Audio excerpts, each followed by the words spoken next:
চিঠি লিখেছে একজন বিশ্ববিদ্যালয়ের প্রফেসর, রিটায়ার্ড হওয়ার পরে এই বাপকে বৃদ্ধাশ্রমে রেখেছে, বেটার কাছে চিঠি লিখেছে।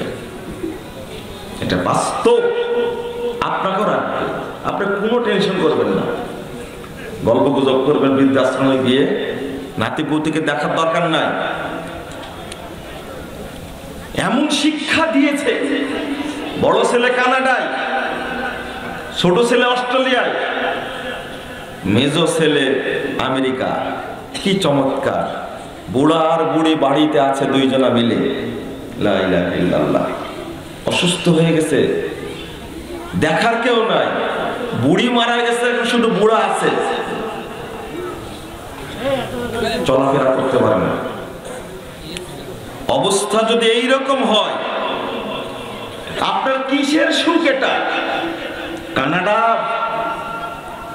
চাকরি করে বেটা, আমেরিকায় চাকরি করে, এটাই কি সুখ?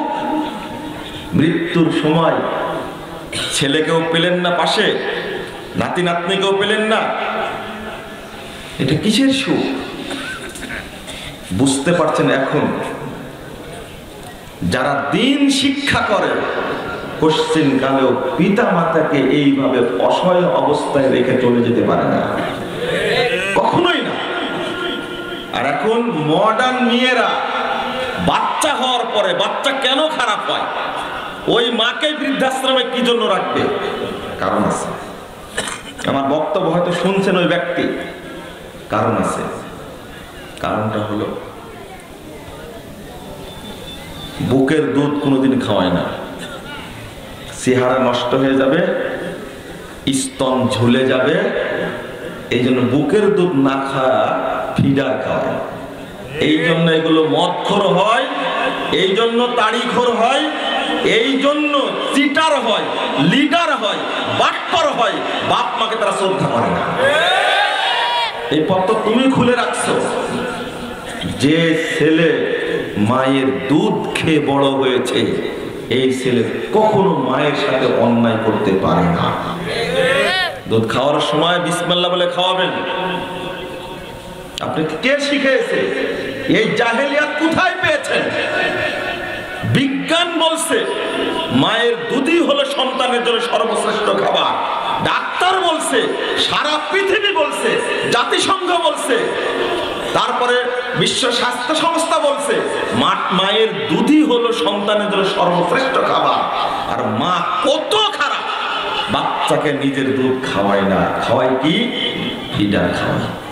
চিটার করার জন্য কি খায়? ফিডার খায়। এই হলো মায়ের বর্তমান চরিত্র। আমি আর একটু বেশি বললে আপনারা মন খারাপ করবেন, বাস্তবতার জন্য বলছি। নিয়াত খালেস করুন, ইখলাস ভিতরে নিয়ে আসেন।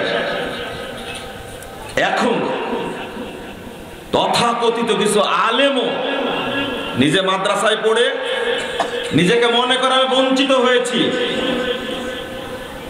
যার মধ্যে ইসলামের জ্ঞান আছে তার মতো শ্রেষ্ঠ মানুষ পৃথিবীতে নাই। 28 নম্বর আয়াত সূরা ফাতির খুলুন, আল্লাহ বলে দিচ্ছেন ইন্নামা ইয়াখশাল্লাহা মিন ইবাদিহিল উলামা। ইন্নামা শব্দ ব্যবহার কেন করেছেন আল্লাহ? যারা আরবি বুঝেন তারা বুঝতে পারবে। ইন্নামা শব্দ বলে আসলে প্রকৃত অর্থে যারা আলেম তারাই কেবল আল্লাহকে বেশি ভয় করে। যার মধ্যে এলেম নাই সে আল্লাহকে ভয় করে না। এই সার্টিফিকেটটাকে আমার না আল্লাহর? সূরা ফাতির 28 নম্বর আয়াত খুলেন, আলেমরাই আল্লাহকে বেশি ভয় করে। প্রকৃত ভয় আলেমরাই করে আল্লাহকে। এটা আল্লাহ নিজে বলছেন, ইন্নামা ইয়াখশাল্লাহা মিন ইবাদিহি উলামা।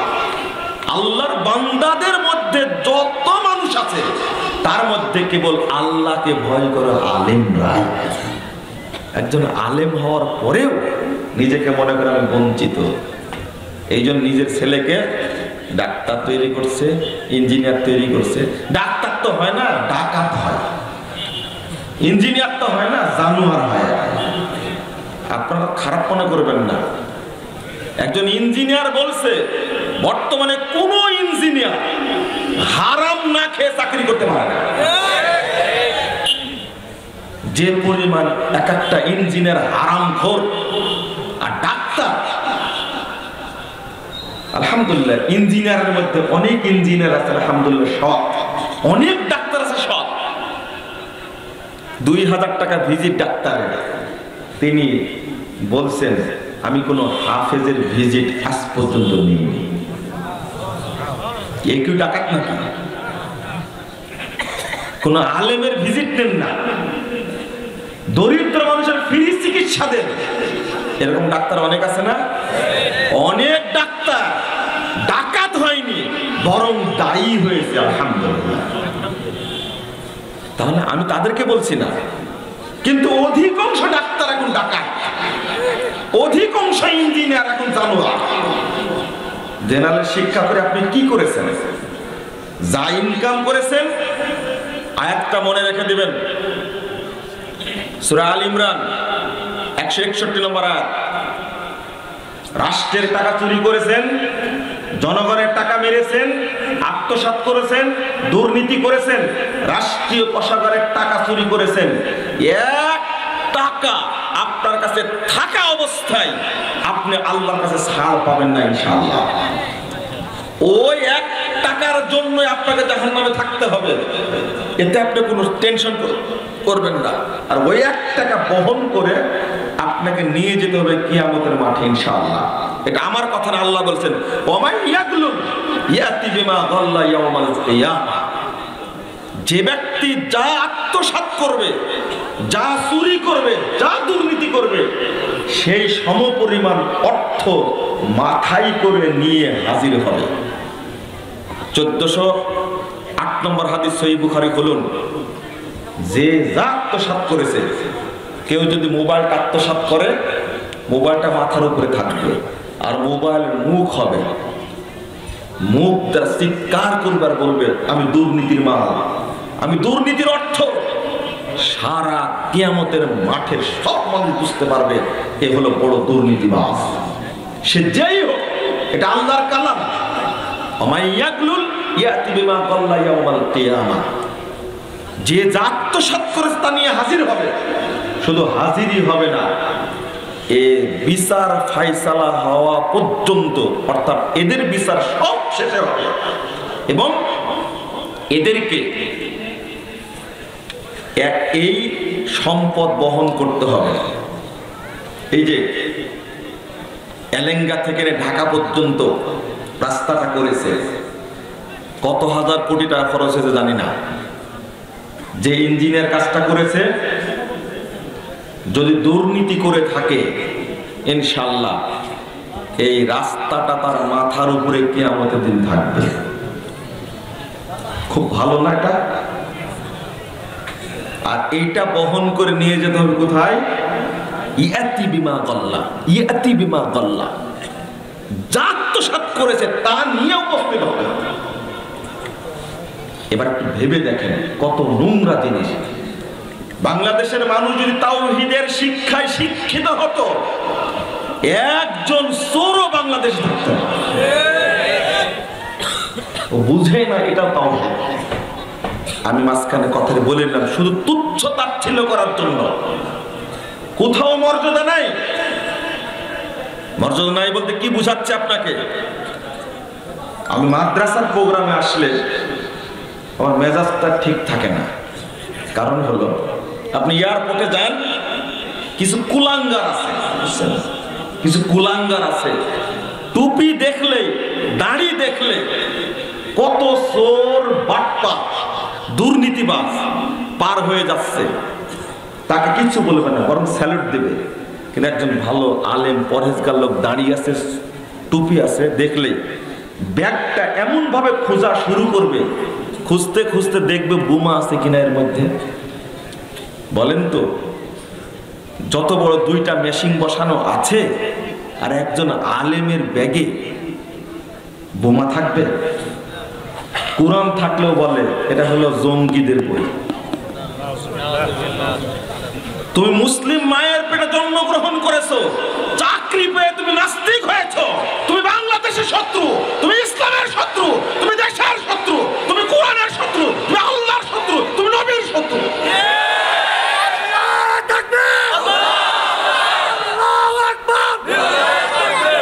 বন্ধুরা আমার, এটা সহ্য করা যায় না।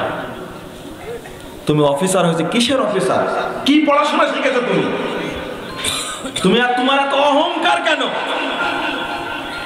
আশ্চর্য। এয়ারপোর্টে যারা পুরাতন তারা সবাই বলছে, একদিন আমি ধমক দিয়েছি, এই তোমার চাকরির বয়স কতদিন? আশেপাশে সবাই বলছে, স্যার আমাদের মানে পার্মানেন্ট যাত্রী যাতায়াত করে, আপনি এইভাবে তাকে সার্চ করতে পারেন না। আমি চুপচাপ ব্যাগটা দিয়ে দিয়েছি, দেখে দেখে দেখে দেখে ছেড়ে দিচ্ছে, সবগুলো বের করেছে। আমি বললাম যে তুমি কতদিন যাব চাকরি করো? আমার দিকে তাকাচ্ছে, বলো কতদিন যাব চাকরি করো তুমি? তুমি মানুষ চিনো না? এই টুপিটাই দোষ, এই দাড়িটাই দোষ। তোমার বাপ ভালো, মা ভালো, কিন্তু তুমি হয়েছে জানোয়ার।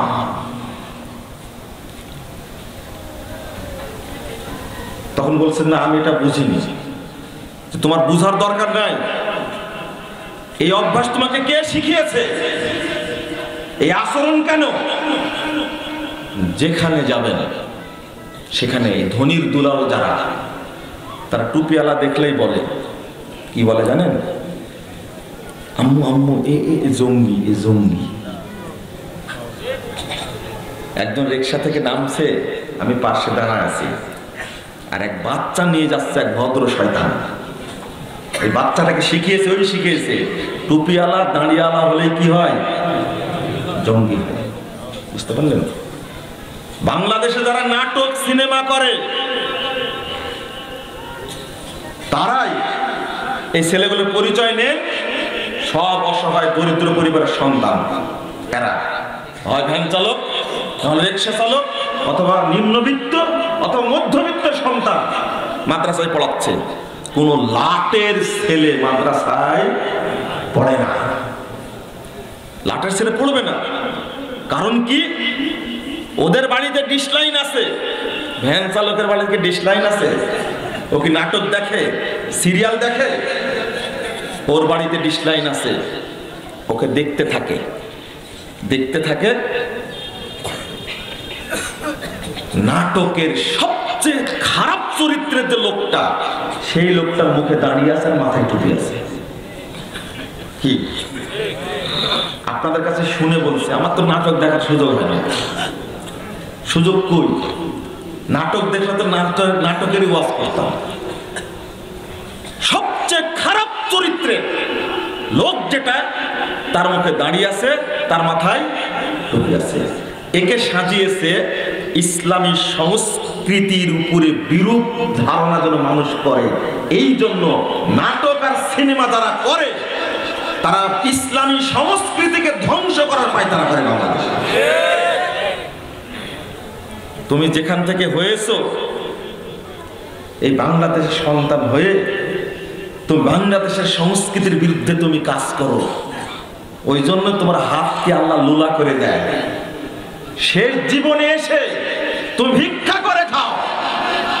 এখন যারা সিহারা বিক্রি করে, চামড়া বিক্রি করে বাংলাদেশের ছাত্র সমাজকে, ছাত্রী সমাজকে যারা নষ্ট করছে, এদের প্রতি আল্লাহর লানত, ফেরেশতাদের লানত, নেক বান্দার লানত। কেন লানত? আমি তো বদদুয়া করি। একটা বেহায়া ন্যাংটা মহিলা চোখের সামনে দেখলে আমার কাছে ভালো কথা বের হয় না। প্রথম বলি আল্লাহকে হেদায়েত দান করুন, আর হেদায়েতের যোগ্য না হলে আল্লাহ ধ্বংস করুন।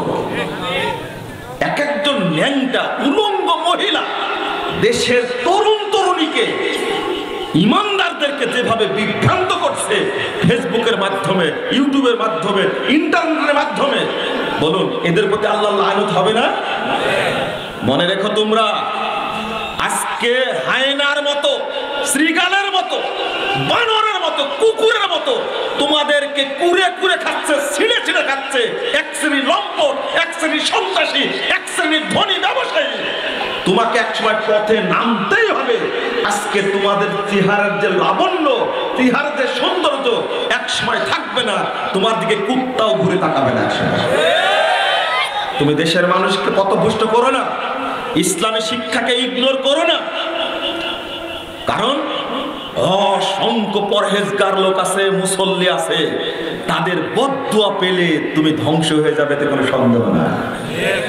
কিসের তুমি সেলিব্রিটি হয়েছে? তুমি যদি জাতিকে ধ্বংস করার চেষ্টা করো, ইসলামকে যদি ট্রিট করো, মাদ্রাসা শিক্ষাকে যদি ট্রিট করো। এক ছেলে ঢাকা বিশ্ববিদ্যালয়ে পরীক্ষায় প্রথম স্থান অধিকার করেছে। সে কোথায় পড়া? মাথায় কি আছে? মুখে কি আছে? দাঁড়িয়ে আছে। কিছু নাস্তিক মার্কা লোক, আমি প্রধানমন্ত্রীর কাছে আবেদন করেছি, যারা দেশে বিভ্রান্তি সৃষ্টি করে, ধর্ম নিয়ে যারা বাড়াবাড়ি করে, তাদেরকে ছাড় না দিয়ে ধরে ধরে গ্রেফতার করবে। তুমি কেন ট্রিট করবে? বলছে ঢাকা বিশ্ববিদ্যালয় উচ্চতর মাদ্রাসা হয়ে গেছে। আমি বলেছি ঢাকা বিশ্ববিদ্যালয় উচ্চতর মাদ্রাসা হয়নি, বরং তুমি হয়ে গেছে উচ্চতর শয়তান। কিভাবে ট্রিট করে? ইসলামকে সহ্যই করতে পারে না। অতএব আমাদের উচিত হবে ইমাম বুখারীর বাপের মতো, ইমাম বুখারীর মায়ের মতো প্রতিজ্ঞা করতে হবে। প্রতিজ্ঞা কেমন? ইখলাস নিয়ে আসুন। ইবনে তাইমিয়ার মায়ের মতো, ইমাম শাফির মায়ের মতো, ইমাম আহমদ বিন হাম্বলের মায়ের মতো প্রত্যেক মাকে প্রতিজ্ঞা করতে হবে, আমি আমার সন্তানকে ইবনে তাইমিয়ার মতো আলেম বানাবো ইনশাআল্লাহ। প্রতিজ্ঞা করেন প্রত্যেক ঘরে ইবনে তাইমিয়া তৈরি হোক, প্রত্যেক ঘরে শাহ ইসমাইল শহীদ তৈরি হোক, প্রত্যেক ঘরে সাইয়েদ আহমদ বেরলভী তৈরি হোক, প্রত্যেক ঘরে ইবনে তাইমিয়া তৈরি হোক, প্রত্যেক ঘরে আলবানী তৈরি হোক, প্রত্যেক ঘরে ইমাম বুখারী তৈরি হোক। এই সমস্ত নাস্তিক মার্কা ইসলাম বিরোধী চোরগুলো বাংলাদেশে টিকতে পারবেন ইনশাআল্লাহ। যারা ইসলামকে ভালোবাসবেন তারা টার্গেট নেন যে আমি আমার সন্তানকে দক্ষ আলেম তৈরি করবো ইনশাআল্লাহ। কি ইখলাস তাদের মনে! আরে ইমাম বুখারীর জীবনে পড়ে দেখেছেন, অন্ধ ছেলে অন্ধ হয়ে গেছে। আমার কি বক্তব্য আপনাদেরকে, চলে গেছে অন্যদিকে, অন্ধ হয়ে গেছে। মা নিয়াত করেছে, মা কত পরহেজগার, তার ভিতরে কত ইখলাস, ছোটতেই অন্ধ হয়ে গেছে। 1.5 বছর বয়সে 6 মাসের সন্তান পেটে রেখে বাপ মারা গেছে। ভাবতে পারেন 1.5 বছর বয়সে ছোট্ট সন্তানটাকে হাতে করে নিয়ে চলে গেছেন মক্কা, বুখারা থেকে উজবেকিস্তান, এখন এখান থেকে চলে গেছেন মক্কায় হজ করতে।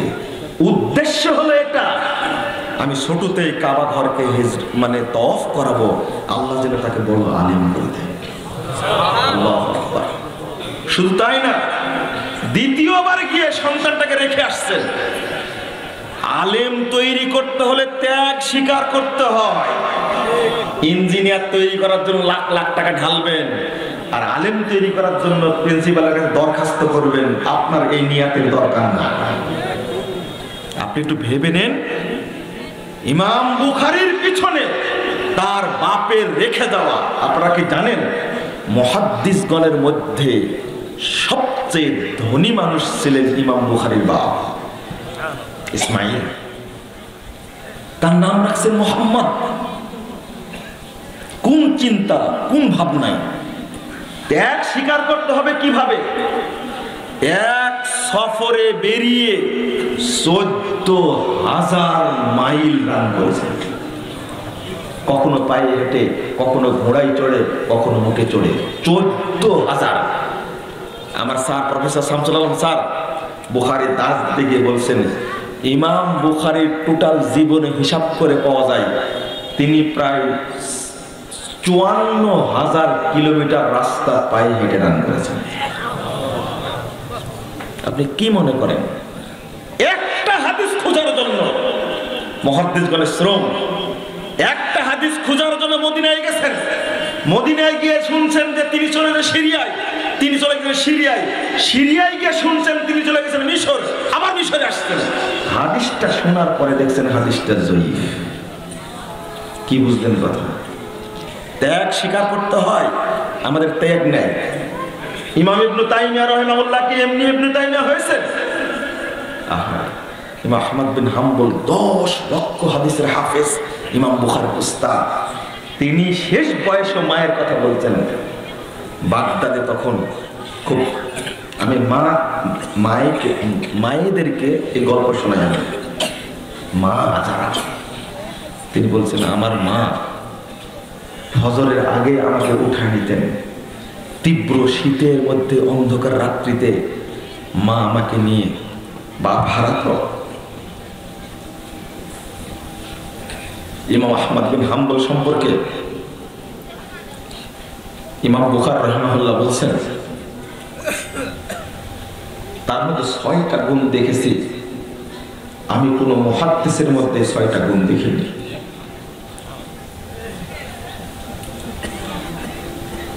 আমি ইমাম আহমদের মতো এত দরিদ্র মুহাদ্দিস আর কাউকে দেখিনি। মা সাথে করে নিয়ে যেতেন, ফজরের সালাত পড়াতেন, বসে থাকতেন, দার্স শেষ হওয়ার পরে না খেয়ে দার্স থেকে মা আবার বাচ্চাকে নিয়ে আবার চলে আসতেন। প্রতিদিন মা এই খেদমতটা করতেন সন্তানের জন্য। তাই শেষ বয়সে বলতেন যে আমার মা ফজরের আগে উঠিয়ে মানে প্রথম কাতারে আমাকে সালাতে হাজির করানোর জন্য পানি গরম করতেন, ওই গরম পানি দিয়ে আমাকে ওযু করায় তিনি সাথে নিয়ে মসজিদে চলে যেতেন। ইমাম আহমদ বিন হাম্বল হবে না, আপনার ছেলে হবে? আপনার ছেলেকে তো ভয়ে ঘুম থেকে ডাকেনি না, ঘুমের কষ্ট হবে, একটু পরে নামাজ পড়ুক। ইমাম শাফি রাহিমাহুল্লাহ তিনিও এত দরিদ্র মানুষ ছিলেন, আমি এগুলো ইতিহাস বলতে পারি না, আসলে আমরা ত্যাগ স্বীকার করতে পারি না। আমি দেশের সমস্ত মাকে বলতে চাই, আপনার যদি ইসলামের প্রতি মহব্বত থাকে, আপনার মধ্যে যদি আল্লাহর প্রতি মহব্বত থাকে, আল্লাহকে যদি ভালোবাসেন, অন্তত একটা সন্তান হলেও সর্বোচ্চ বিনিয়োগ করে তাকে আলেম হাফেজ বানানোর চেষ্টা করুন। আপনার জন্য জান্নাতের গ্যারান্টি, এতে কোনো সন্দেহ নেই। বন্ধুরা আমার, এটা মেনে নিতে পারি না। ছোট বকে অন্তর তো নরম থাকে ছোটতে, তাই না? যখন বলে, আমি শুনেছি একাধিকবার, এদেরকে মাদ্রাসায় পড়াচ্ছে, ভিক্ষা করে খায়। আমাকেই বলেছে, আমার ভাই মোকাররমকে আপনারা চিনেন, ওর বড় একটা আছে, আমার ছোট। আলহামদুলিল্লাহ আমার বাপ সবাইকে মাদ্রাসায় পড়েছেন, 3 ভাই 3 বোনকে। তো যখন আমরা শুনতাম এত খারাপ লাগতো যে কে রে, এরা বলে ফকির বিদ্যা, আমাদের ভিক্ষা করে খেতে হবে। আল্লাহ আল্লাহ কালের বিবর্তন করেন এইভাবে, যারা ফকিরি বিদ্যা বলে ভিক্ষা করে খাবে বলে যারা তাচ্ছিল্য করত, অন্তরকে দুর্বল করে দিত, আলহামদুলিল্লাহ এখন আল্লাহ তাদেরকে আমাদের পক্ষ থেকে ভিক্ষা দেওয়ার ব্যবস্থা করেছেন। আলহামদুলিল্লাহ, ভিক্ষা দেই, কারো কাছে ভিক্ষা নেই না। আলহামদুলিল্লাহ। কে বলেছে ভিক্ষা দেবে? কে বলেছে ভিক্ষা নিবে? মাদ্রাসায় পড়ানোর পরে ইঞ্জিনিয়ার করেন, ডাক্তার করেন। বাংলাদেশের যত ডাকাত আর জানোয়ার আছে, মাদ্রাসা পড়ুয়া ইঞ্জিনিয়ার আর ডাক্তার যদি হয়, সচিব যদি হয়, ব্যারিস্টার যদি হয়, বাংলাদেশে কোনো দুর্নীতিবাজ থাকতে পারবে না ইনশাআল্লাহ। এদের ভয় কোন জায়গায় জানেন? বর্তমান অবস্থা যদি অব্যাহত থাকে, মাদ্রাসায় সায়েন্স আছে, এখন মাদ্রাসায় এখন সায়েন্স আছে, একটা মাদ্রাসায় পড়ুয়া ছেলে অটো ডাক্তার হতে পারছে, অটো ইঞ্জিনিয়ার হতে পারছে, অটো আইনজীবী হতে পারছে, বিচারপতি হতে পারছে, মাদ্রাসা পড়ুয়া ছেলে ব্যারিস্টার হতে পারছে, সচিব হতে পারবে। আগামী 10 বছরে এরা যদি রাষ্ট্রের বিভিন্ন সেক্টরে দাঁড়িয়ে যায়, এই লুচ্চা মার্কা দুর্নীতিবাজরা বাংলাদেশে টিকতে পারবে না ইনশাআল্লাহ। কারণ ওদেরকে বলে তুমি দুর্নীতিবাজ। যে ছেলে ছোট থেকে ফজরের সালাত আদায় করে জামাতের সাথে, যে ছেলে গড়ে উঠেছে দিনের উপরে, ওই ছেলে মাদ্রাসা শিক্ষা অর্জন করার পরে যদি ঢাকা বিশ্ববিদ্যালয় থেকে ইংরেজিতে মাস্টার্স করে বের হয়, পিএইচডি করে বের হয়, যদি বিসিএস ক্যাডার হয়, এই ছেলের মাধ্যমে কোশ্চিনকালে রাষ্ট্রের একটা টাকা চুরি করা সম্ভব না। এক টাকা চুরি করবে না, অসম্ভব। আগামী 10 বছরে দেখবেন ইনশাআল্লাহ বাংলাদেশের বড় বড় আলেম, দক্ষ আলেম, বড় বড় বিসিএস ক্যাডার হয়ে গেছে হবে। এটাই হলো এই দুর্নীতিবাজদের সবচেয়ে বড় ভয়। এরা একজনে এক অফিসে থাকলে 100 জন দুর্নীতিবাজকে সাইজ করতে পারবে, এটাই ভয়। চলুন আমি আমার বক্তব্য দিকে যাই এবার। গতদিনে আবেদন করেছি প্রত্যেক ঘরে সব সন্তানের নাম রাখেন মুসাব। কি মুসাব নাম রাখবেন, মুসাব বিন উমাইর। মুসাব বিন উমাইরের কথা কেন বলি? যুবকদের মধ্যে যে চেতনা তৈরি হয় মুসাব বিন উমাইরের কথা বললে, এক মুসাবি আলহামদুলিল্লাহ মদিনা রাষ্ট্র এমন ভাবে সাজিয়েছিলেন, রাসূল সাল্লাল্লাহু আলাইহি সাল্লাম তিনি হিজরত করলেন সেখানে। এই জন্য একজন মুসাব যদি এক জেলায় তৈরি হয়, ইনশাআল্লাহ ইনশাআল্লাহ বাংলাদেশটা দুর্নীতি মুক্ত, জঙ্গিবাদ মুক্ত, সন্ত্রাস মুক্ত হতে বেশি সময় লাগবে না ইনশাআল্লাহ। আল্লাহ তুমি কবুল করো, আমিন রাব্বুল আলামিন। চলুন বেদাতি আলেমদের কুপ্রভাব বলছিলাম, এই প্রভাবটা আপনাকে কিভাবে বুঝাবো? প্রথমে একটা জিনিস বোঝায় আপনাদেরকে, আমরা যে সালাত আদায় করি না সালাত, এই সালাতটা কোন সালাত? রাসূল সাল্লাল্লাহু আলাইহি ওয়াসাল্লামের রেখে যাওয়া সালাত নষ্ট করেছে কে? 30,992 নম্বর হাদিস। আগে হাদিসটা শোনেন, মাওকুফ সূত্রে এসেছে হাদিসটি। ইয়াতি আলান নাসে জামান, মানুষের উপর একটা যুগ আসবে, একটা সময় আসবে। ইয়াস্তামিউন ওয়া ইউসাল্লুনা ফিল মাসাজিদ, লোকেরা মুসল্লিরা দলে দলে মসজিদে হাজির হবে। কোথায়? মসজিদে। মসজিদ ভর্তি মুসল্লি থাকবে। ইয়াস্তামিউন, দলে দলে হাজির হবে মসজিদে। ওয়া ইউসাল্লুন, তারা সালাত আদায় করবে। প্রত্যেক মসজিদ মুসল্লি ভর্তি থাকবে। ওয়ালাইসা ফীহিম মুমিন, কিন্তু তাদের মধ্যে একজনও ঈমানদার। এখন কি মনে হচ্ছে আপনার মসজিদে আজকে যান বাইতুল মুকাররমে কত মুসল্লি ভর্তি, বনানীতে যান, গুলশানে যান, ধানমন্ডিতে যান, উত্তরায় যান, এক একটা মসজিদে লাখ লাখ মুসল্লি ভর্তি। তাকায় দেখবেন আপনি, যদি হাদিসের প্রতি আমল করেন দেখবেন অধিকাংশ মানুষের রুকু ঠিক হচ্ছে না, অধিকাংশ মানুষের সেজদা নাই। টোটাল মিলে দেখবেন যে নামাজ পড়ছে এই নামাজটা রাসূলের না। লাইসা ফীহিম মুমিন, একজন ঈমানদার পাওয়া যাবে না। মুসল্লি তো দূরের কথা, এগুলো কি বেশি জরুরি না মুসল্লি হওয়া বেশি জরুরি? আগে তো ঈমানদার হওয়া জরুরি। ঈমানদার পাবেন না আপনি কেন? মুসল্লি নেই, এই সব ভান ধরা মুসল্লি, কি সাজা মুসল্লি, গুলো ইচ্ছা করে সাজা মুসল্লি, এর মধ্যে ঈমানও নাই, কি নাই? যে সালাত আদায় করে এই সালাতটা রাসূলের না। আপনি বলবেন এইভাবে বলছেন কেন? হ্যাঁ, আমি একটু এগিয়ে যাই, আরো বলবেন, আরো বুঝতে পারবেন। আল্লাহ রাব্বুল আলামিন বলছেন, হাফিজু আলাস সালাত ওয়াস সালাতিল মুস্তা ওয়াকুমু লিল্লাহি কানিতিন, সূরা বাকারা 238 নম্বর আয়াত। আল্লাহ বলছেন সালাত সমূহকে হেফাজত করো। যত সালাত, সব সালাতকে আল্লাহ হেফাজত করতে বলছেন। হাফিজু আলা সালাওয়াত, সব সালাতকে হেফাজত করো। ওয়াস সালাতিল উসতা, বিশেষ করে আসর সালাতকে হেফাজত করো। ওয়াকুমু লিল্লাহি কানিতিন, এটা যেমন একটা আয়াত, আল্লাহ এই আয়াত তিনি নিজেই নাজিল করেছেন। ফাওয়াইলুল লিল মুসাল্লিন আল্লাযীনা হুম ফি সালাতিহিম খাশিউন। কি এই আয়াত কে নাজিল করেছেন? কোন সূরায় আছে?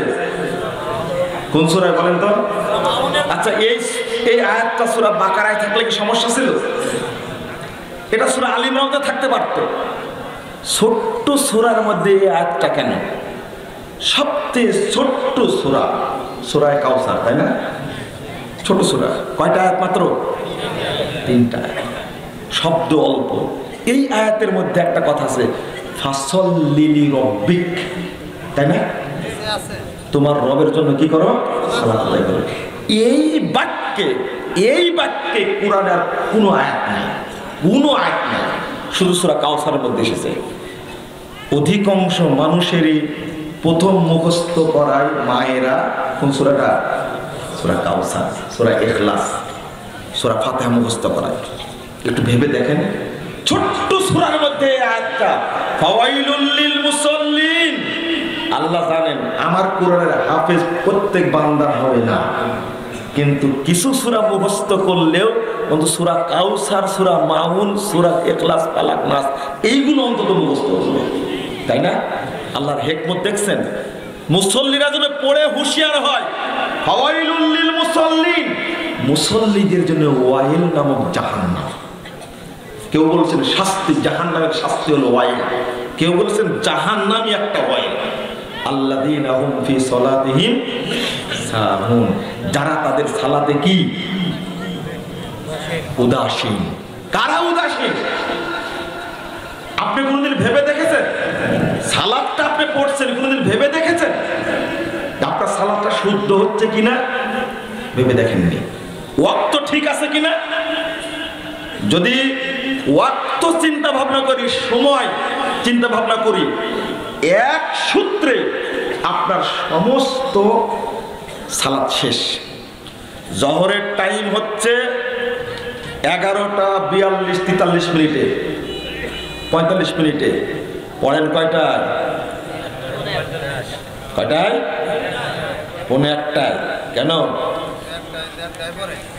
1:30টায় পড়ে। আপনারা তো 1:45টায় পড়েন, আলহামদুলিল্লাহ। সারা জীবন যে 1:45টায় পড়ে, ওটা কি করবেন আপনি? এটা গেল। আসরের টাইমের ওয়াক্ত হচ্ছে এখন 2:55-তে।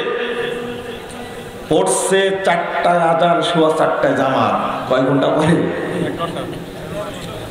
আপনি ভাবতে পেরেছেন?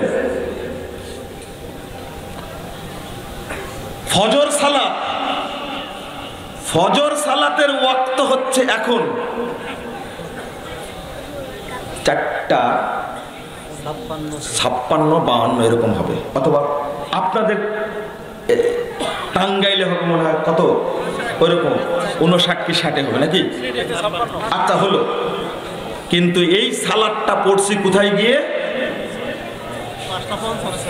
তা আমি কিভাবে সালাতের হেফাজত করলাম? 1 নম্বরে 3 ওয়াক্ত, 5 ওয়াক্তের মধ্যে 3 ওয়াক্ত কি অটো থাকলো? কয় ওয়াক্ত? 2 ওয়াক্ত। কোন কোন? মাগরিব আর ইশা। এই 3 ওয়াক্তের মধ্যে শ্রেষ্ঠ 2টা ওয়াক্ত চলে গেছে। কি কি? আসর আর ফজর। আহারে, রাসূল সাল্লাল্লাহু আলাইহি সাল্লাম বললেন, 556 নম্বর হাদিস সহিহ বুখারী, মান সাল্লাল বারদাইন দাখালাল জান্নাহ। যে ব্যক্তি সঠিক সময়ে আসর এবং ফজর পড়বে সে ব্যক্তি জান্নাতে প্রবেশ করবে। সুবহানাল্লাহ। শুধু তাই না, আল্লাহ রাসূল একদিন বলছেন, মেঘ মুক্ত আকাশে যেমন চাঁদকে দেখা যায়, ঠিক এইভাবে আল্লাহকে কে দেখতে চাও? আমরাও দেখতে চাই। রাসূল সাল্লাল্লাহু আলাইহি সাল্লাম বলা মাত্র সাহাবীরা বলছেন আমরাও দেখতে চাই। আল্লাহ রাসূল সাল্লাল্লাহু আলাইহি ওয়াসাল্লাম ওয়াদা করলেন, ওয়াদা নিলেন, বলে দিলেন তোমরা যদি মেঘ মুক্ত আকাশের চাঁদ যেমন দেখা যায়, পূর্ণিমার চাঁদ যেমন দেখা যায়, আল্লাহকে ওইভাবে দেখতে চাইলে 2 ওয়াক্ত সালাত আউয়াল ওয়াক্তে পড়বে, আসর এবং ফজর, তবেই তুমি আল্লাহকে দেখতে পারবে। কি মুলাকাত, সাক্ষাৎ। আপনি বলেন তো দেখি, আসর এবং ফজর অধিকাংশ মানুষই বাংলাদেশের জীবিত রেখেছে না মেরে ফেলে দিয়েছে? মেরে ফেলে দিয়েছে, মেরে ফেলে দিয়েছে। আল্লাহ রাসূল বলছে ইউমিতুনাস সালাত, তারা সালাতকে মেরে ফেলে দিবে। আমাতা ইয়ামুতু মানে ইউমিতু এর অর্থ কি জানেন? মাতা ইয়ামুতু এর এক অর্থ হয়, আর আমাতা ইউমিতু, ইউমিতুনাস সালাত আয়াকতুলুনাস সালাত, সালাতকে হত্যা করে, গলা টিপে মেরে ফেলে দিবে। আজকে আসর এবং ফজর সালাত কি করে দিয়েছে? গলা টিপে মেরে ফেলে দিয়েছে। আহলে হাদিসদের উচিত, সালাফি আকীদার যারা তাদের উচিত আউয়াল ওয়াক্তে সালাত আদায় করে অন্যদেরকে শিক্ষা দেওয়া। এইভাবে সালাত আদায় করুন, আখের ওয়াক্তে সালাত দেরি করে পড়ে সালাতকে নষ্ট করবেন না। এটা কারা করেছে? সেদিন এক বেদাতি ওর মানহাজ ঠিক না, ও ব্যাখ্যা দিচ্ছে এই সালাত দেরি করে পড়াতে কোনো সমস্যা না, শয়তানের তো কোনো সমস্যা নাই, আছে? হ্যাঁ, আল্লাহর বান্দা যারা তাদের সমস্যা হবে। রাসূল সাল্লাল্লাহু আলাইহি ওয়াসাল্লাম বললেন, 1497 নম্বর হাদিস, সহিহ মুসলিম খুলুন, মুহাম্মদুর রাসূলুল্লাহ সাল্লাল্লাহু আলাইহি ওয়াসাল্লাম বলছেন, যদি এরকম হয়, আবু যার রাদিয়াল্লাহু আনহু বলছেন, তাহলে আপনি কি করতে বলছেন? আল্লাহ রাসূল বললেন, সল্লি সালাত, তোমার সালাত তুমি পড়ে দাও। ফাইন আদরাকতামাহু ফাসাল্লি ফাইন্নাহা লাকা নাফিলা, তোমার আউয়াল ওয়াক্তে পড়ার কারণে তুমি জামাতের নেকি পেয়ে যাবে। তবে তাদের সাথে তুমি যদি পড়তে চাও পরে পড়ো, তবে সেইটা হবে তোমার জন্য নফল। আগে যেটা পড়েছো সেটাই কি আসল, সেটাই আসল।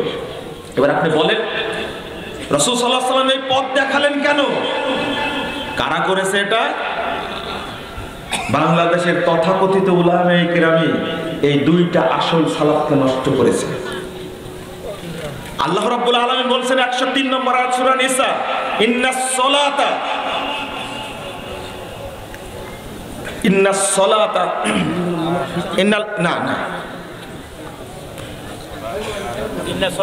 সালাতা কানাত আলাল মুমিনিনা কিতাবাম মাওকুতা।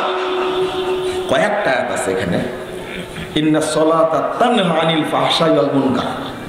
তো ইন্নাস সালাতা কানাত আলাল মুমিনিনা কিতাবাম মাওকুতা, আল্লাহ সালাতকে মুমিনদের উপরে ফরজ করেছেন যে কোনো সময়, নির্দিষ্ট কিতাবাম মাওকুতা, নির্দিষ্ট ওয়াক্ত ফরজ করেছেন। আমি দেরি করে পড়ছি কেন, কি কারণে? চলেন তাহলে আমাদের বর্তমান যে সালাতের অবস্থা, একটু সাহাবীদের যুগে যাই, চলেন দেখি। আগে রাসূলের যুগে যাই, চলেন। আল্লাহ রাসূল সাল্লাল্লাহু আলাইহি ওয়াসাল্লাম একদিন মসজিদের কোণে বসে আছেন। 756 নম্বর হাদিস সহিহ বুখারীর মধ্যে এসেছে, 104 পৃষ্ঠার মধ্যে পাবেন। আবু হুরায়রা রাদিয়াল্লাহু আনহু বলছেন, আমি মসজিদের কোণে বসে আছি, আল্লাহ রাসূল মসজিদের কোণে বসে আছেন, একজন ব্যক্তি ঢুকলেন, সালাত আদায় করে আল্লাহর সাথে সালাম দিলেন। রাসূল সাল্লাল্লাহু আলাইহি ওয়াসাল্লাম বললেন, ইরজি ফাসাল্লি ফাইন্নাকা লাম তুসাল্লি, ফিরে যাও, সালাত পড়ো, তুমি সালাত কি কি কি অনুবাদ কি? পড়নি, না হয়নি? পড়নি হয়নি বললে কি এটা ত্রুটি হয়েছে, কিন্তু ভাষা কি? ফাইন্নাকা লাম তুসাল্লি, পড়নি। আবার সালাত পড়লেন, আবার সালাম দিলেন, ওয়া আলাইকাস সালাম ইরজি ফাসাল্লি ফাইন্নাকা লাম তুসাল্লি, আবার বললেন ফিরে যাও, সালাত পড়ো, তুমি সালাত পড়নি। কয়বার করেছিলেন? 3 বার। একটু ভেবে দেখেন তো, রাসূল সাল্লাল্লাহু আলাইহি ওয়াসাল্লামের যুগে আল্লাহ রাসূলের সামনে একজন সাহাবী মসজিদে নববীতে সালাত আদায় করছেন, অথচ সেই সাহাবীকে আল্লাহ রাসূল 3 বার বললেন তুমি সালাত পড়ো। সাহাবী কি বললেন? মা উহসিনু আলা গায়রা হাদা আল্লিমনি ইয়া রাসূলুল্লাহ। 3 বার যখন সালাত পড়ে হয়নি, আপনি যদি ডাকি এখন যে আসেন তো 2 রাকাত সালাত পড়ে দেখান তো, আমার বিশ্বাস আপনি জীবনে যত সুন্দর করে সালাত পড়েছেন তার চেয়ে আজকে ভালো করে পড়বেন, তাই না? যখন প্রথম হলো না, দ্বিতীয় হলো না, তৃতীয়বার কত সুন্দর করে পড়েছেন, কথা বুঝতে পারছেন? এর পরেও রাসূল সাল্লাল্লাহু আলাইহি ওয়াসাল্লাম বলছেন ফাইন্নাকা লাম তুসাল্লি, তুমি সালাত পড়োইনি। পড়োনি মানে কি, এর অনুবাদ কি? তুমি জীবনেও কোনোদিন সালাত জীবনেও পড়েন। অনুবাদ করলাম কেন? এখানে একটা শব্দ আসছে লাম, একে আরবিতে বলে নাফি জাহাদ, ইনকারি। লামটা আপনাকে যদি জিজ্ঞেস করি এখন খেয়েছেন, যদি আপনি রাত্রির খাবার না খান তাহলে উত্তর কি দিবেন? মা দ্বারা উত্তর হবে মা কাল তো আমি খাইনি। আর যদি প্রশ্ন করি আপনাকে থাইল্যান্ডের লিচু কোনোদিন খেয়েছেন, উত্তর কি হবে? তখন হবে লাম দ্বারা, আমি কোনোদিন খাইনি। আল্লাহ রাসূল কি মা সল্লাইতা বলেছেন না লাম তুসল্লি বলেছেন? লাম তুসল্লি, লাম দ্বারা বলেছেন। আমি এটা শাব্দিক ব্যাখ্যা দিলাম, এর হাদিস থেকে নেন। এবার 1312 নম্বর হাদিস খুলুন, নাসাইর মধ্যে এসেছে, সাহাবীদের যুগে চলে। হুযায়ফা রাদিয়াল্লাহু আনহু জিজ্ঞেস করে কাম তুসল্লি হাযিহিস সালাত, একজন ব্যক্তি সালাত আদায় করছে, জিজ্ঞেস করছে এই তুমি এই সালাত কতদিন থেকে আদায় করছো, কতদিন থেকে? তখন বলছেন মুনজু আরবাইনা সানা, প্রায় তো 40 বছর যাবত। হুযায়ফা কি বলেছিলেন? হুযায়ফা রাদিয়াল্লাহু আনহু বলেছেন 40 বছর না, লাউ মুত্তা আলা হাদা মুত্তা আলা গায়রাল ফিতরাতি আল্লাতী ফাতারাল্লাহু মুহাম্মাদান সাল্লাল্লাহু আলাইহি সাল্লাম। বুখারীতে একটা অংশ আসছে, শোনো, 40 বছর না, এইভাবে সালাত পড়তে পড়তে যদি মরেও যাও তবে রাসূলের দ্বীনের উপরে মরবে না, তুমি বেদিন হয়ে মারা যাবে। এই হাদিস প্রমাণ করে শুদ্ধভাবে সালাত না আদায় করলে লোকটা বেদিন হয়ে যায়। বেনামাজি যেমন, যাদের সালাত শুদ্ধ হয় না তারাও তেমন। আমার কথাটা শুনি, স্পষ্ট করে বলছি, বেনামাজি যেমন নামাজ পড়ে না এই জন্য কাফের, কথা বুঝতে পারলেন? আর যাদের সালাত শুদ্ধ হয় না এদেরকে হুযায়ফা রাদিয়াল্লাহু আনহু বলেছেন, আর আল্লাহ রাসূল এক হাদিসে বলেছেন এরা হলো বেদিন। এরা কি? তাহলে নামাজ পড়েও কি হওয়া যায় বলেন না? বলতে পারছেন না, লজ্জা লাগছে তাই না? নামাজ পড়েও মানুষ কি হয়? বেদিন হয়। আমি অনুবাদ ভুল করিনি। তাহলে বাংলাদেশে মুসল্লির সংখ্যা বেশি না বেনামাজের সংখ্যা বেশি? যোগ করেন, যারা সালাত পড়ে না তারা, আর যারা পড়ে রাসূলের তরিকায় পড়ে না, দুইটা যোগ করে দেন। নামাজি প্লাস বেনামাজি যোগ করেন, তাদের সংখ্যা কম হলে বেশি হবে। আজকে কথাটা ভালো করে শুনে যান, সালাত পড়েন অবশ্যই যেন রাসূলের তরিকায় হয়। মনে থাকবে? মনে থাকবে না? এটা মনে থাকার কথা না।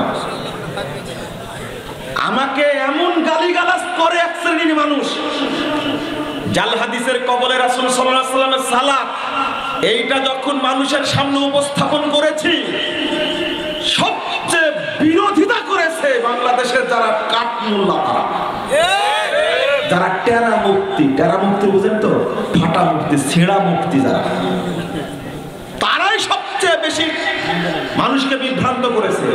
তবে আলহামদুলিল্লাহ, যে কয়জন বড় আলেম এই বই পড়ে উপকৃত হয়েছে, আল্লাহ তাদেরকে সঠিক জ্ঞান দান করেছেন, ওই সমস্ত আলেমদের পেশাবে পানি টানা যোগ্যতায় ফাটা মুফতিদের নাই। আমি যতটুকু বুঝি, বাট তোমাকে আর কে চিনে? তোমার এলাকার লোকই চিনে না। আর আমি যাদেরকে কথা বলি তাদেরকে শুধু দেশের লোক ছিল না, পৃথিবীর মানুষও চিনে, আলহামদুলিল্লাহ। তো বিরোধিতা করে কি করবে? সাহাবীদের যুগে চলেন, বললাম একটা হাদিস, আর একটা হাদিস চলেন। আপনি বলছেন আমি যে হাদিসটা অনুবাদ করেছি, এই হাদিস পড়ে সাহাবীরা বলছেন এই যুগটা এই যুগ। যখন তাবিঈরা এই হাদিসটা আলোচনা করেছেন, তাবিঈরা বলছেন এই যুগটা আমাদের যুগ।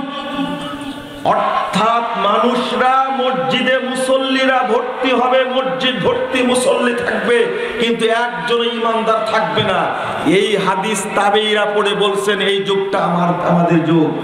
তাবেঈরা বলছেন এই যুগটা আমাদের যুগ। এই হাদিস পড়ে মুহাদ্দিস উলামায়ে কেরাম বলছেন এই যুগটা আমাদের যুগ।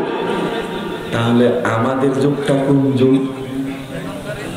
আপনারা বুঝতে পারেন, তাই না? এই হাদিস পড়ে সাহাবা কেরাম কত ভয় করতেন, হয়তো এই যুগটাই মনে হয় আমাদের যুগ। সাহাবীরা ভয় করতেন, তাবেঈরা ভয় করতেন। তাহলে আমরা কি করবো বলেন তো দেখি। 529 নম্বর হাদিস, 528 নম্বর হাদিস, 529 530 সেই বুখারী। আনাস রাদিয়াল্লাহু আনহু বলছেন, আনাস কে? রাসূল সাল্লাল্লাহু আলাইহি সাল্লামের 10 বছরের খাদেম। কয় বছরের? 10 বছরের খাদেম। কত দোয়া আছে আনাস রাদিয়াল্লাহু আনহুর জন্য। হাদা খুদাই, আল্লাহ রাসূল এটা আপনার ছোট খাদেম ফাদিউল্লাহ, তার জন্য দোয়া করেন। আল্লাহ রাসূলকে দোয়া করে দেন, আল্লাহুম্মা বাকসির মালাহু ওয়া ওয়ালাদাহু ওয়া বারিক লাহু ফীমা আতাইতাহু। আনাস রাদিয়াল্লাহু আনহু বলছেন আল্লাহ রাসূলের এই দোয়াতে এমন সন্তানের বরকত হলো, এমন সম্পদের বরকত হলো, আমার চেয়ে বড় ধনী আর কেউ ছিল না। এই বরকত সেই আনাসের কথা বলছি। আনাস ইবনে মালিক রাদিয়াল্লাহু আনহু তিনি বলছেন মা আরিফু শাইয়ান মিম্মা কানা আলা আহদিন নবী সাল্লাল্লাহু আলাইহি ওয়াসাল্লাম। দুঃখ করে বলেছেন, সেই আনাস রাদিয়াল্লাহু আনহু বলেছেন আমি আজকে রাসূলের যুগের কোনো আমল দেখতে পাচ্ছি না। আনাস রাদিয়াল্লাহু আনহু বলেছেন বেঁচে আছেন, আমি রাসূল সাল্লাল্লাহু আলাইহি ওয়াসাল্লামের যুগের কোনো আমল দেখতে পাচ্ছি না। কিলা সালাত, তাকে বলা হলো কেন সালাত যে পড়ছি আমরা, এটাও কি রাসূলের যুগের না? বলেন তো কারা প্রশ্ন করছেন? সাহাবী কি করে হলো? তাবেঈরা প্রশ্ন করছেন কেন আমরা যে সালাত পড়ছি এই সালাত না? তখন বলছেন আলাইসা জাইয়িতুম মা জাইয়িতুম ফিহা। হ্যাঁ, সালাত তোমরা যেভাবে নষ্ট করেছো সেই সালাত কি তোমাদের মধ্যে আছে? তাহলে সালাত তো কি হয়ে গেছে? নষ্ট হয়ে গেছে। 529 নম্বর হাদিস, 30 নম্বর হাদিস সহিহ বুখারী খুলুন। ইবনে শিহাব যুহরি তিনি তাবেঈ বলছেন দাখালতু আলা আনাস ইবনে মালিক বিদিমাশক। আমি দিমাশকের মসজিদে আনাস রাদিয়াল্লাহু আনহুর কাছে গেলাম। ওয়া হুয়া ইয়াবকি, তিনি মসজিদের কোণে বসে থেকে ফুঁপিয়ে ফুঁপিয়ে কাঁদছেন। সুন্নাত উঠে গেলে যারা রাসূলের অনুসারী তাদের অন্তরে কষ্ট লাগে, দুঃখ লাগে, তাই ফুঁপিয়ে ফুঁপিয়ে কাঁদছেন আনাস রাদিয়াল্লাহু আনহু। ইবনে শিহাব যুহরি যোগ্য তাবেঈ, তিনি জিজ্ঞেস করতেন মা ইউবকিকা, আপনাকে কিসে কাঁদাচ্ছে? কেন কাঁদছেন আপনি? মা ইউবকিক, আপনাকে কিসে কাঁদাচ্ছে? আনাস রাদিয়াল্লাহু আনহু বলছেন মা আরিফু শাইয়ান মিম্মা কানা আলা আহদিন নবী সাল্লাল্লাহু আলাইহি ওয়াসাল্লাম। আমি কাঁদছি এই জন্য রাসূল সাল্লাল্লাহু আলাইহি ওয়াসাল্লামের যুগে যে আমলগুলো ছিল এই যুগে সেই আমলগুলো আর দেখতে পাচ্ছি না। ইল্লা সালাত, তবে সালাতটা দেখা যাচ্ছে কদজুইয়াত, অর্থাৎ সালাতকে নষ্ট করা হয়েছে, সালাত আর সালাতের জায়গায় নেই। আনাস রাদিয়াল্লাহু আনহু বলছেন আমি আপনাদের বোঝাতে পারছি না যে সালাতের ব্যাপারে আমাদের কত সচেতন হওয়ার দরকার। সালাত না পড়ে কেউ জান্নাতে যেতে পারবে? সুযোগ আছে না। ঈমান গ্রহণ করেছেন, সময় এসেছে, সালাতের টাইম হয়ে গেছে, আপনার উপরে সালাত ফরজ, সব কাজ হারাম। আল্লাহু আকবার যখন বলেছেন সব কাজ কি হারাম। এটাই বলে তাকবীরে তাহরিমা, মানে কোনো কাজ চলবে না।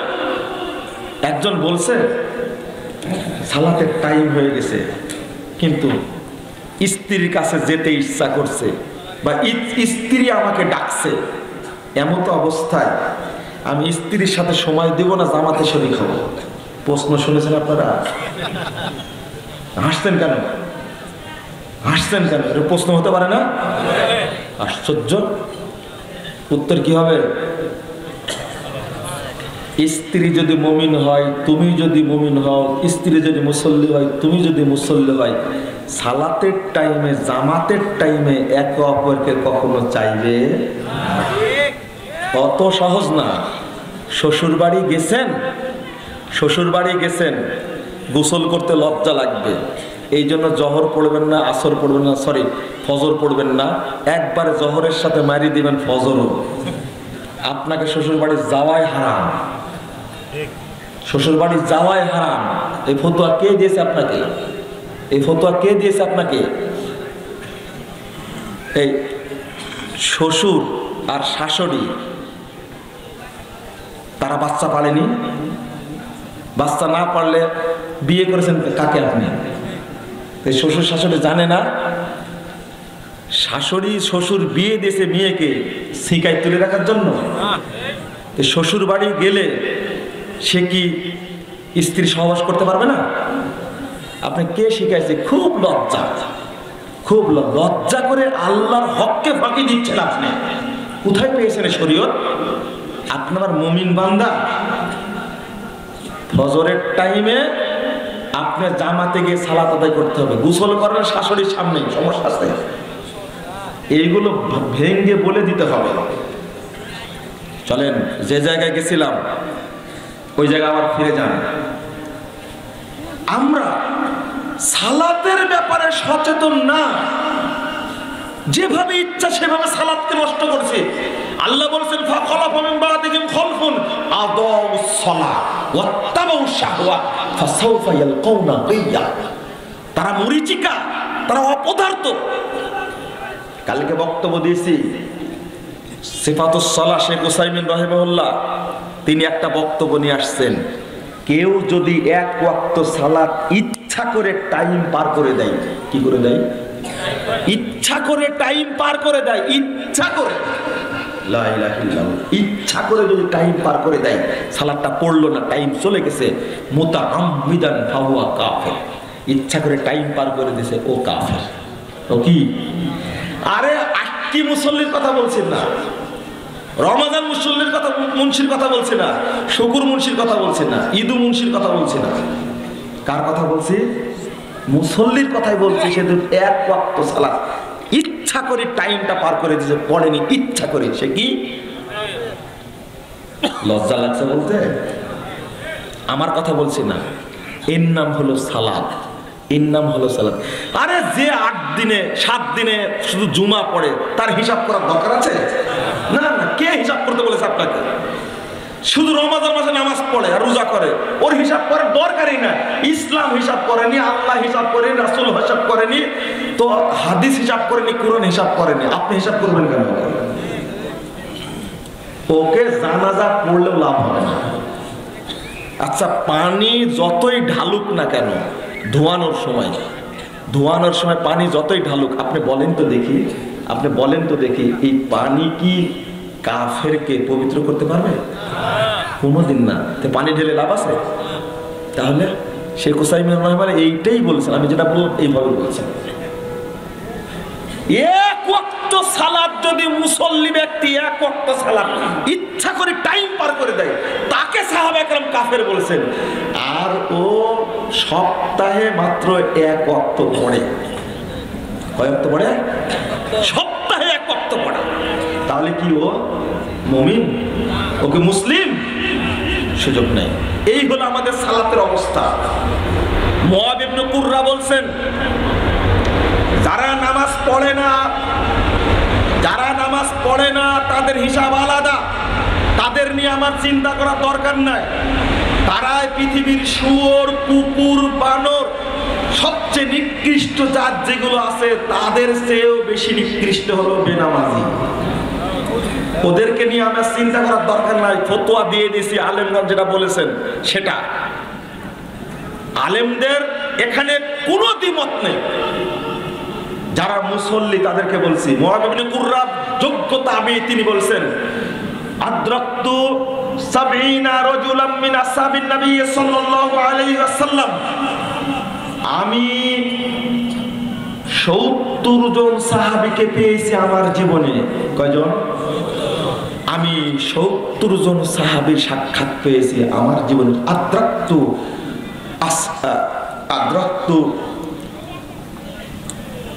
রাজুলান মিন আসহাবিন নবী সাল্লাল্লাহু আলাইহি ওয়াসাল্লাম। আদরাকতু কি আগে যেটা বললাম ভুলে গেছি এখন। তিনি বলছেন আমি 70 রাজুলান মিন আসহাবিন নবী সাল্লাল্লাহু আলাইহি ওয়াসাল্লাম। আদরাকতু 70 রাজুলান মিন আসহাবিন নবী সাল্লাল্লাহু আলাইহি ওয়াসাল্লাম। আমি সাহাবীদের 70 জন ব্যক্তির সাথে সাক্ষাৎ করেছি, পেয়েছি। লাউ খরাজু আল ইয়াম ফিকুম, এই 70 জন সাহাবী আজকে যদি বের হয় আবার তোমাদের কাছে যদি আসে, মা আরাফু শাইয়ান ইল্লা নিদা, তারা কোনো আমলি চিনতে পারবে না, শুধু মসজিদের আজানটা চিনতে পারবে। আপনি বলেন রাসূল সাল্লাল্লাহু আলাইহি ওয়াসাল্লামের যুগে যদি একজন সাহাবীকে আল্লাহ রাসূল ধমক দেন 3 বার, হুযায়ফা রাদিয়াল্লাহু আনহু যদি বলেন 40 বছর না মৃত্যু পর্যন্ত এইভাবে সালাত পড়লে তুমি বেদিন হয়ে মারা যাবে। যদি আনাস রাদিয়াল্লাহু আনহু বলেন রাসূলের যুগে যে সালাত দেখেছি বর্তমান যুগে সালাত নেই, যদি মুআদ ইবনে কুররা তিনি যদি বলেন সাহাবীরা যে সালাত পড়ছেন এই সালাত বর্তমানে নেই। ইমাম আহমদ বিন হাম্বল তাবাকাতুল হানাবিলা প্রথম খণ্ডের 350 পৃষ্ঠা তিনি বলছেন লাউ সাল্লাইতা ফি মিয়াতে মসজিদিন মা রাআইতাহুম, তুমি যদি 100টি মসজিদে বর্তমান যুগের 100টি মসজিদে সালাত আদায় করো, মা রাআইতা ইয়াকুমুনাস সালাত আলা মা জাআ আনিন নবী সাল্লাল্লাহু আলাইহি ওয়াসাল্লাম ওয়া আন আসহাবি। 100টা মসজিদে সালাত আদায় করো, তোমরা পুরো মসজিদে রাসূল সাল্লাল্লাহু আলাইহি ওয়াসাল্লাম এবং সাহাবীদের সালাত পাবে না। কে বলছেন এটা? ইমাম আহমদ বিন হাম্বল। 241 হিজরির পূর্বের বক্তব্য এটা। 241 হিজরির পূর্বের বক্তব্য এটা। ফাত্তাকুল্লাহ, তোমরা আল্লাহকে ভয় করো, ফি সলাতিকুম ওয়া সলাতা সাহিবিকুম, তোমাদের বন্ধুর সালাত এবং তোমাদের সালাতের ব্যাপারে আল্লাহকে ভয় করো। ও ইমাম আহমদ বিন হাম্বল এটা জানবেন না, তা আপনি জানবেন? ইমাম আহমদ বিন হাম্বলই তো জানবেন। ইমাম আহমদ বিন হাম্বল রাহিমাহুল্লাহ 10 লক্ষ হাদিসের হাফেজ, তিনি তো জানবেন রাসূল সাল্লাল্লাহু আলাইহি ওয়াসাল্লাম কিভাবে সালাত পড়তেন, তাই না? বিদাতি জানবেন নাকি? বর্তমান প্রেক্ষাপটে আমি বক্তব্য শেষ করে দেব অল্প কয়েক সময়ের মধ্যে, কয়েক মিনিটের মধ্যে। সেটা বলতে চাচ্ছিলাম, বর্তমানে আমাদের সালাতকে নষ্ট করার, আমাদের আকীদা নষ্ট করার, আমাদের আমলকে নষ্ট করার সবচেয়ে বড় মাধ্যম হচ্ছে বেদাতে আলেম, বেদাতি বক্তা, যাদের মানহাজ ঠিক নাই। আপনি যদি আহলে হাদিস হওয়ার পরেও ভিতরে যদি আপনি অন্য মানহাজ লালন করেন, তাহলে তো আপনি আহলে হাদিস না, আহলে হাদিসের শত্রু আপনি। কেন আপনি লালন করেন? নিজে দেখান আমি আহলে হাদিস।